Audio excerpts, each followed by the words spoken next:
பதிவு செய்யப்பட்ட வாக்குகளை விட அதிகமாக உள்ளது என்ற செய்தியை இங்கு சுட்டிக்காட்ட கடமைப்பட்டுள்ளேன்.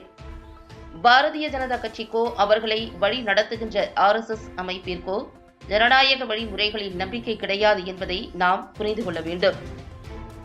ஜவாஹிருல்லாவோ அல்லது எங்களது அணியில் இருக்கும் எந்த தலைவர்களோ இதை சொல்லவில்லை. இதை கூறியவர் RSS-இன் 2ஆம் கட்ட தலைவர் கோல் வாக்கர். அவர் எழுதிய புத்தகத்தில் மாநிலங்களே இருக்கக்கூடாது என எழுதியிருக்கிறார். RSS-இன் நூற்றாண்டில் ஜனநாயகத்தை குழி தோண்டி புதைக்கும் நோக்கில் பாஜக அங்குலம் அங்குலமாக சென்று கொண்டிருக்கிறது.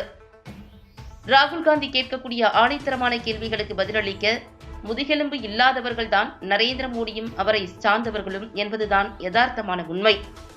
கடந்த 4.5 ஆண்டுகளாக தமிழகத்தில் நடைபெற்றுக் கொண்டிருக்கின்ற திராவிட முன்னேற்ற கழகத்தின் ஆட்சியில் சிறுபான்மையினர் மக்களுக்கு மட்டுமல்ல, ஒவ்வொரு வீடுகளுக்கும் பலனளிக்கக்கூடிய ஆட்சி திராவிட முன்னேற்ற கழகத்தின் ஆட்சி என்பதை மறந்து விடாதீர்கள் என அவர் தெரிவித்தார்.